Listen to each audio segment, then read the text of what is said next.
अस्सलाम वालेकुम हाय viewers welcome to சித்திமா kitchen. இன்றைக்கி நம்ம சித்திமா கிச்சனில் நெல்லிக்காய் வச்சு எப்படி ரெசிபி ரெடி பண்ணுறோன்னு பார்க்க போகிறோம். இது வந்து நீங்கள் ஸ்வீட்டாகவும் சாப்பிட்லாம், இல்லை வந்து ஊறுகாய் மாதிரியும் ரெடி பண்ணி வச்சுக்கலாம். அது எப்படின்னு செய்கிறதுன்னு சொல்லிட்டு இந்த வீடியோவில் காட்டுறேன், ஸ்கிப் பண்ணாமல் பாருங்கள். நான் நெல்லிக்காவை வந்து நல்லா கழுவிட்டு ஒரு பவுலில் எடுத்து வச்சுருக்கேன். அதில் அந்த நெல்லிக்காய் அளவுக்கு மேலே வர அளவுக்கு நம்ம தண்ணி சேர்த்துக்கலாம்.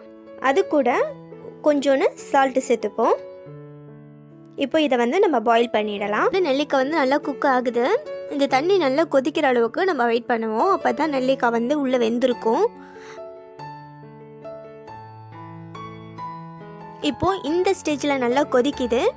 உள்ள நெல்லிக்காய் வந்து வெந்திருக்கான்னு சொல்லிட்டு செக் பண்ணி பார்த்துருவோம். மசிச்சு பார்த்தா மசியணும். ஓகே, வெந்திருக்கு. இப்போ நம்ம வந்து இந்த நெல்லிக்காவை தண்ணியாக ட்ரை பண்ணி எடுத்துட்டா இந்த தண்ணியை வேஸ்ட் பண்ண வேணாம், நம்ம ஸ்டோர் பண்ணி வச்சுக்கலாம். நம்ம ஊறுகாய் செய்கிறோம் அப்படின்னு சொல்லியிருக்கோம்ல, அதுக்கு இந்த வாட்டரை நம்ம யூஸ் பண்ணிப்போம். இப்போது நெல்லிக்காவை மட்டும் தனியாக எடுக்கலாம். நான் இந்த நெல்லிக்காய் எடுத்து வச்சுருக்கேன்ல, அதில் வந்து கொஞ்சம் பாவுக்கும் இன்னொன்று வந்து கொஞ்சம் வந்து ஊறுகாய்க்கும் நான் எடுத்து வச்சுக்க போகிறேன். ஸோ நான் பாவு ரெடி பண்ணிவிட்டு அதில் பாதி நெல்லிக்காய் தான் நான் யூஸ் பண்ண போகிறேன். மீதி பாதி நெல்லிக்காவை வந்து நான் ஊறுகாய்க்கு யூஸ் பண்ண போகிறேன். இப்போது இந்த நெல்லிக்காய்க்கு வந்து பாவு ரெடி பண்ணிவிடலாம். நம்ம வந்து சீனி வந்து எத்தனை கப் எடுக்கிறோமோ அதில் பாதி நம்ம தண்ணி சேர்த்துக்கலாம். இப்போ நான் 2 கப் சீனி எடுத்திருக்கேன். ஸோ நான் 1 கப் தண்ணி வந்து இதில் ஆட் பண்ணி நல்லா வந்து பாயில் ஆகட்டும். இதில் சீனிலாம் கரைஞ்சி பபிள்ஸ் வர மாதிரி இருக்குது. இந்த ஸ்டேஜில் நம்ம எடுத்து வச்சுருக்கிற நெல்லிக்காவை வந்து இதில் சேர்க்கலாம். ஜீராவில் நெல்லிக்காய் சேர்த்ததுக்கப்புறம் நல்லா கொதி வரட்டும். இப்போ நல்லா கொதிக்குது நொங்கு நுரையுமா. இந்த ஸ்டேஜில் நம்ம நெல்லிக்காவை எடுத்து பார்த்தோம் அப்படின்னா அது நல்லா சிலிர்த்து நல்லா கலர் மாறி பார்க்கவே அவ்வளோ எம்மியாக இருக்கும். அந்த ஸ்டேஜில் நம்ம ஸ்டவ் ஆஃப் பண்ணிடலாம். அவ்வளோதான், நெல்லிக்காய் பாவு ரெடி. இதை வந்து வேறொரு பவுலில் வந்து நம்ம வந்து மாற்றி வச்சுடுவோம். ஆறுனதுக்கப்புறம் சாப்பிட்டா நல்லா டேஸ்ட்டாக இருக்கும். இப்போது இதுலேயே ஊறுகாய் எப்படி செய்யுதுன்னு பார்க்கலாம்.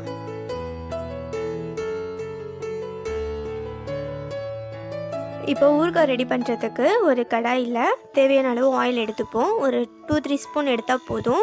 ஆயில் நல்லா பாயில் ஆனதுக்கப்புறம் நம்ம கடுகு சேர்த்து கடுகு வெடிக்க வச்சுக்கலாம். இது கூட கருவேப்பிலை கொஞ்சம் சேர்த்துப்போம். எடுத்து வச்சுருந்த நெல்லிக்காவை சேர்த்து நல்லா வதக்கிக்கலாம்.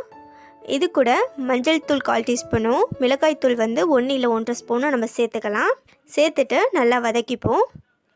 இப்போது நெல்லிக்காய் குக் பண்ணும் போது நம்ம வாட்டர் ஸ்டோர் பண்ணி வச்சுருந்தோம்ல, அந்த வாட்டர் இதில் சேர்த்துக்கலாம்.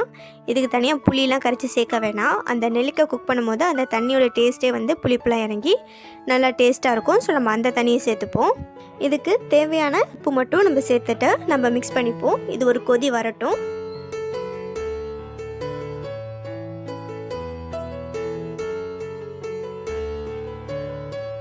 இப்போ ஒரு கொதி வந்திருக்கும். ஸோ இதை பார்க்கலாம்.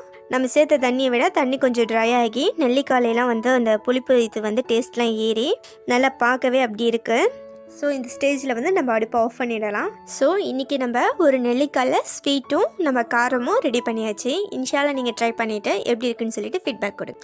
இதுக்கு முன்னாடி நம்ம சேனலை நீங்கள் சப்ஸ்கிரைப் பண்ணலைன்னா சப்ஸ்கிரைப் பண்ணிக்கோங்க. பக்கத்தில் இருக்கிற பெல் ஐக்கானை ப்ரெஸ் பண்ணிக்கோங்க. உங்கள் ஃப்ரெண்ட் அண்ட் ரிலேட்டிவுக்கு நீங்களே சப்ஸ்கிரைப் பண்ண வச்சுடுங்க. தேங்க்யூ.